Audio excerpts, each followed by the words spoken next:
Howdy nerds, it's Buttons with Gonro Games. Happy Monday to everyone. We have a incredibly busy week coming up, incredibly busy Monday today. We have Avatar that has started to come in. This is going to come in from lots of distributors. So I'm glad that our main distributor came through and got it to us, because otherwise we'd be really cutting it close for getting the previews ready and all the orders staged and ready to ship off. So we have pre-release this weekend, so if you are local, definitely come by and check out Chloe and come play some Avatar. I think Avatar is going to be a fun little set. I've looked at a few cards. I haven't looked at a lot of cards, to be honest. I have been focusing much more on other games like Riftbound and One Piece, and yeah, just the variety of other things that have come out and talking shop based on those. And I think we've gotten a little bit overboard talking about how much I despise Magic right now. So my feelings have not changed there. Every time I'm like, I'm going to quit Magic, because I feel as a store owner, like Wizards of the Coast is just all about milking local game stores. Rather than supporting them, just milk them, and we're left carrying the heavy bags with garbage products like Spider-Man collectors, which we have to FOMO buy. Like, I paid like almost $420, I think, for every one of these collectors, because distributors cut me allocations during release and then say, hey, you want to buy these at a higher cost? You want to pay market price for that?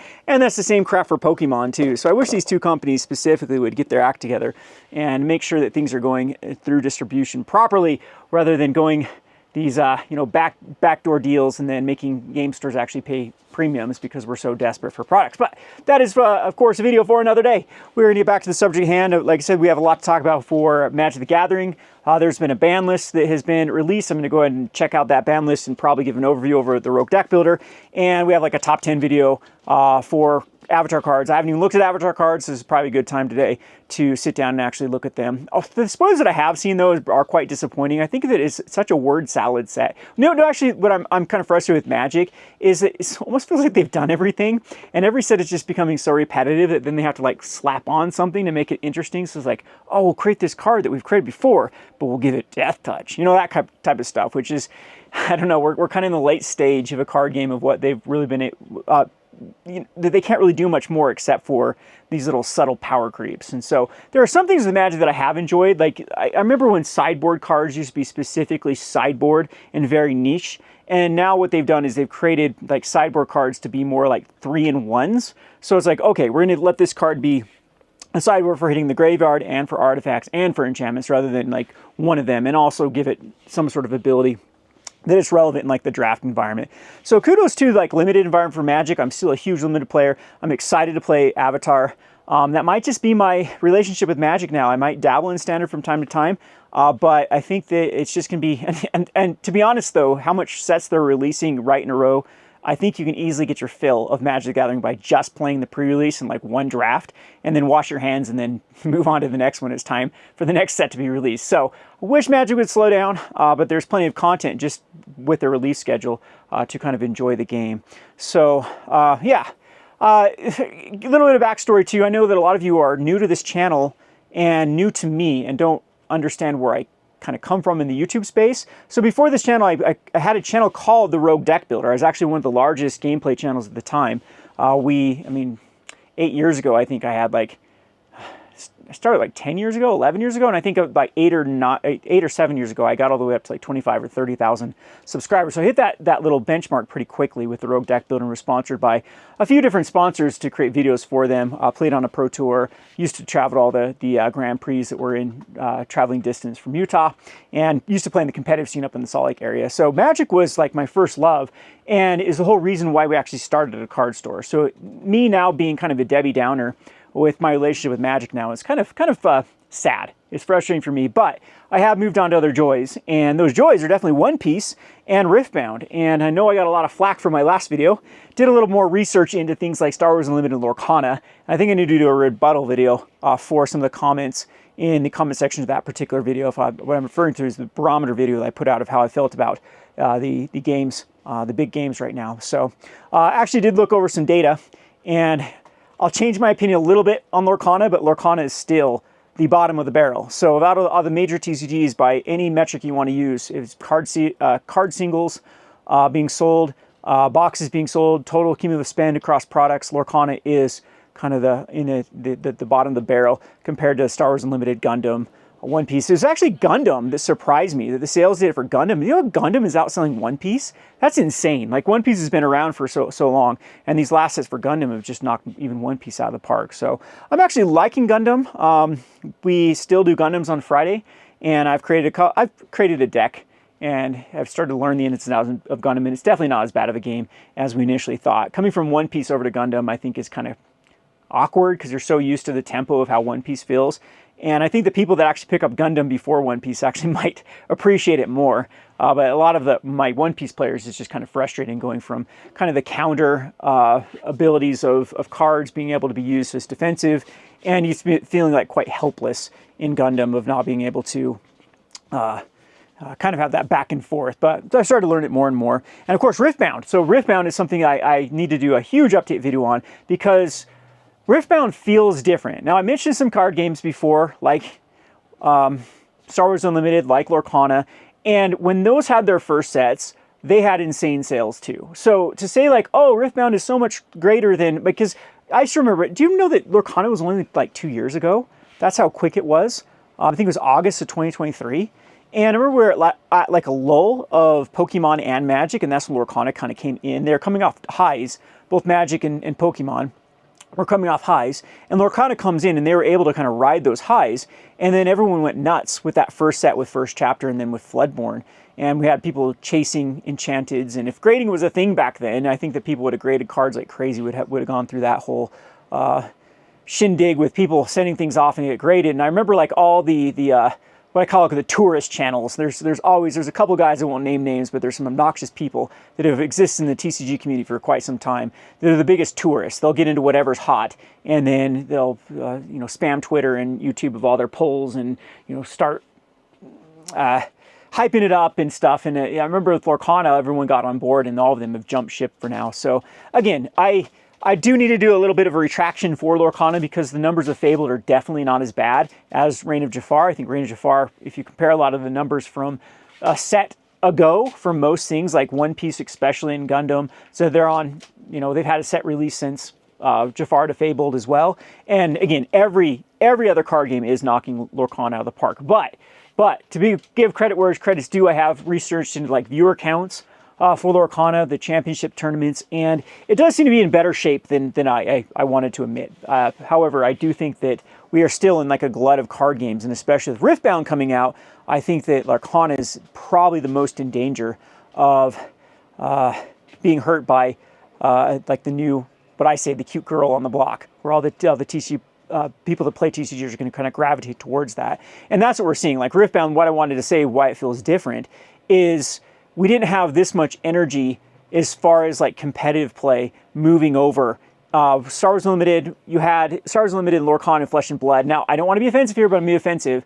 But typically, as from a store owner and also from a person that actually does consume a lot of like YouTube videos and content, it does, Lorcana, Star Wars Unlimited, and Flesh and Blood seem to attract kind of either the has-beens or the failed Magic pros. So again, I don't want to be offensive. If people enjoy those games, I'm not like digging at you personally. That's what I kind of noticed. It's like the people that couldn't hack it in Magic or couldn't finally like find that groove that they wanted, like they felt they deserved. Like there was the people that really got into Lorcana and Star Wars Unlimited, and we tend to see that like the disenfranchised players of Magic would go hard, and it does seem to be the theme. It seems like Magic continues to tick everyone off to the point that everyone's desperate, and maybe I'm in that category now. Maybe you can even put me in that category of why I'm going full on in One Piece and in Riftbound, because I'm just maybe I couldn't hack it in the Magic and just done with the direction of it. But yeah, but the thing is, that's not like a good place for a lot of these games to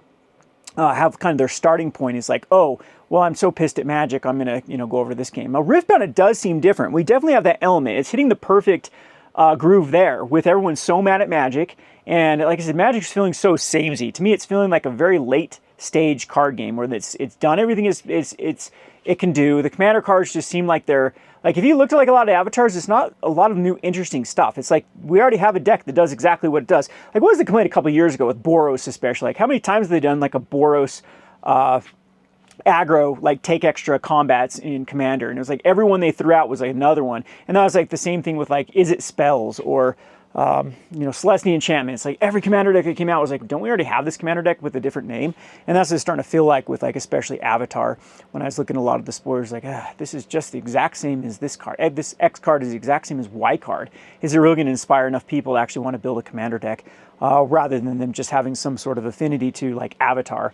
So Riftbound is definitely something that's new and fresh, and people are learning like the different flows of the game and the way to build decks, and has a lot of space to grow. And why I say it feels different is the content is actually through the roof. Like that was kind of what was missing with Lorcana and Star Wars Unlimited, is we had that huge collector hype, we had that huge speculative hype, but we didn't really have, and the release events and stuff were really good too. People trying out the game and cracking packs was really good, but it never captured the amount of competitive play that Riftbound already has been able to achieve. And the amount of, like I said, the content creators that have moved over and started to create Riftbound and been very positive about Riftbound and the potential that the game has for adding new cards and new sets and whatnot. I think that it has a lot more legs than people are giving credit for. So I do hope there is an environment that we can actually keep Star Wars Unlimited and Lorcana, and I will give like Lorcana a bit of credit. It does seem, as I stated in my video, they're at like almost a starting over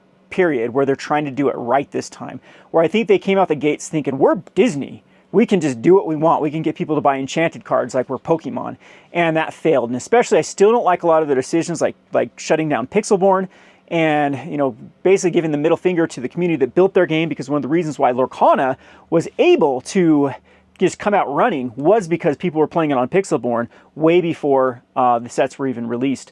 It was a good 5 months, I think, that people were playing it in theory crafting and whatnot, and so there was already like this community established to help support the game forward.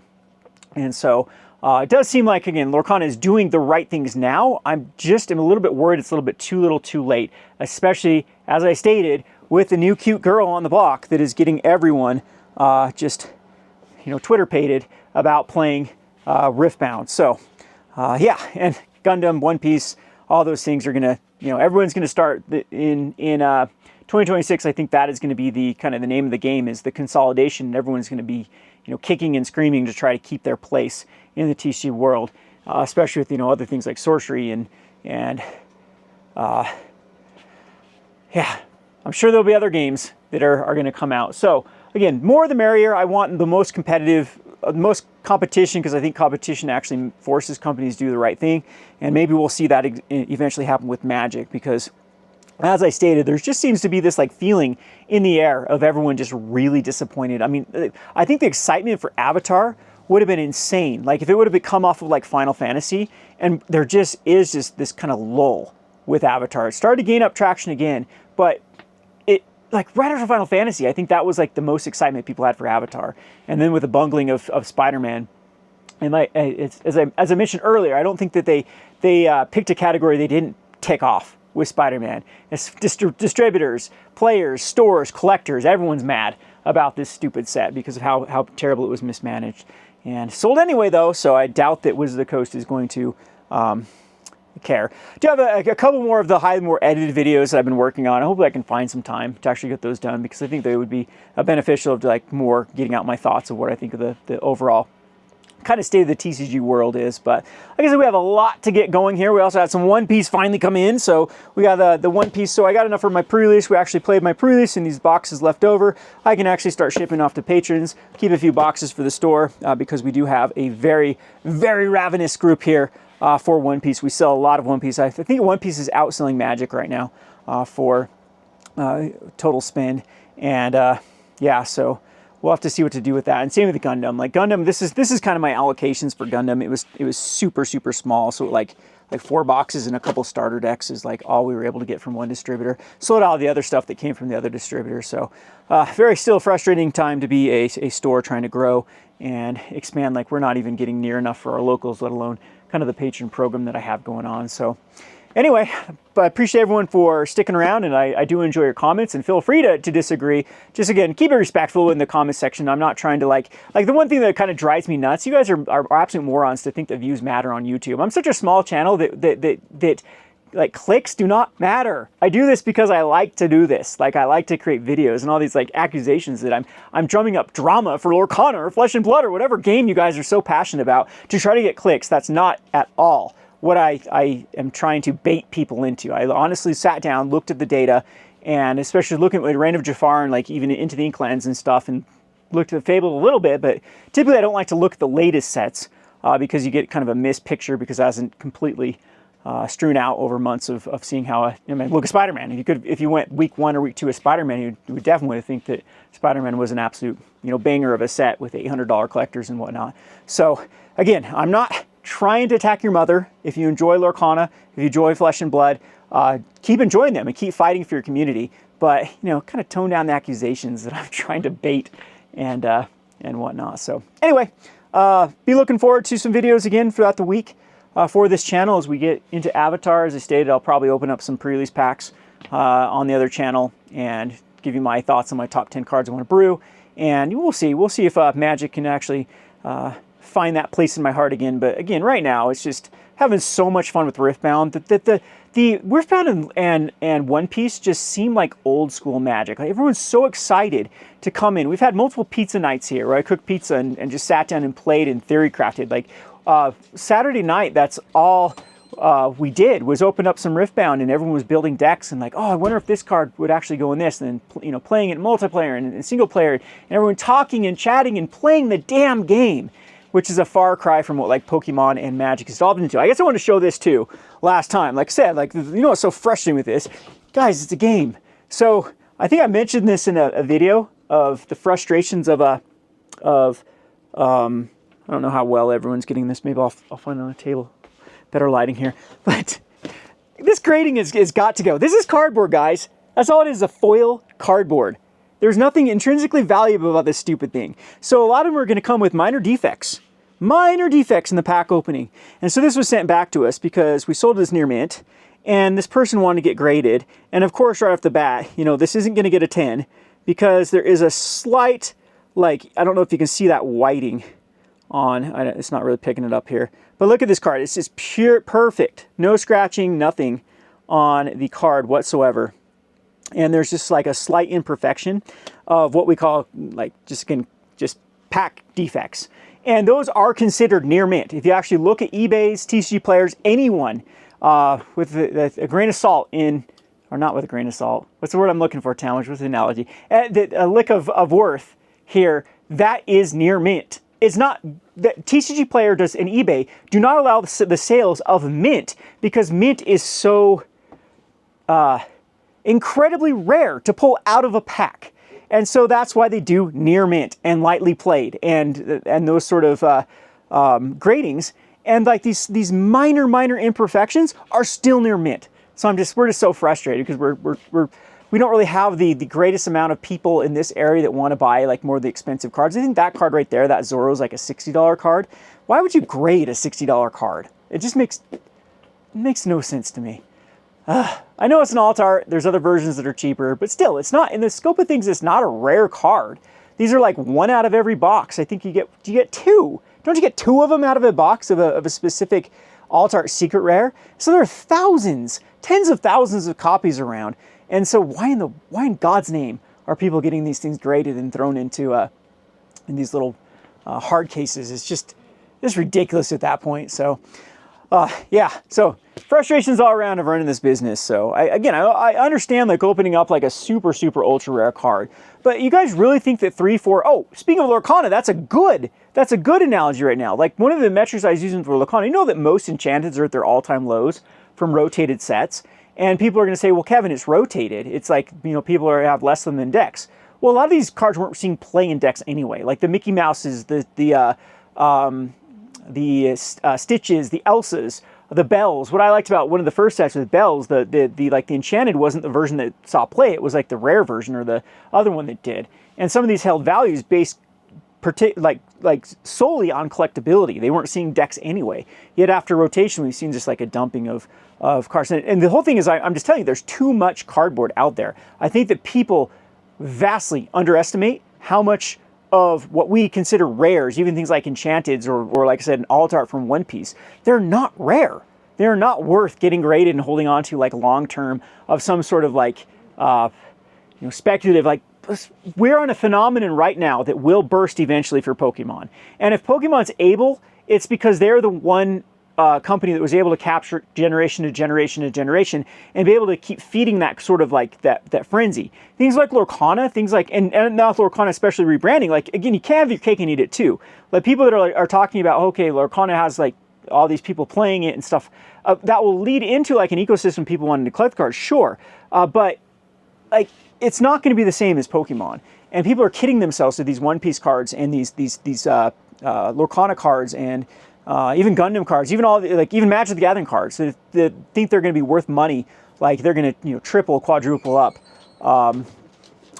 in like 5-10 years. When we've already seen the writing on the wall with these companies that they're just going to keep creating cooler versions.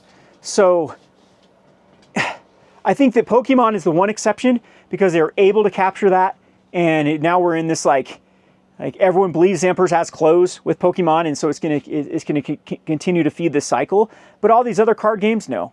So just play the damn game. I mean, that's what the value of these cards is. And of course, I still think people should be able to collect near mints. But as far as this whole grading like nonsense is going on, like when is it going to end? Like the amount of money you guys are just making Beckett or is it who makes all the billion grading companies? You're making them so much money. So between eBay and the grading companies and everything going back and forth is they're the big winners, and we're the TCG players, the big losers. Not TCGplayer.com, like the people actually playing the game are the big losers because so much money is just basically, in my opinion, thrown into the abyss by all the fees that are involved with this whole grading shenanigans. So I don't know. I think it's going to come to an end. I think that we've seen the Beanie Babies now. We have Labubu's. Like every generation goes through it. Beanie Babies going to the moon. The vast majority of TCGs fail. The vast majority of collectibles fail. Why do you think that your thing is going to be the exception? So just have fun with it right now. Play the damn Zoro. This card is super competitive. Play it. Play the damn Zoro. Quit getting it graded and sending it back and wasting everyone's time and energy and money because it's got a small defect that still is considered near mint. There's my rant for today. Thanks for watching.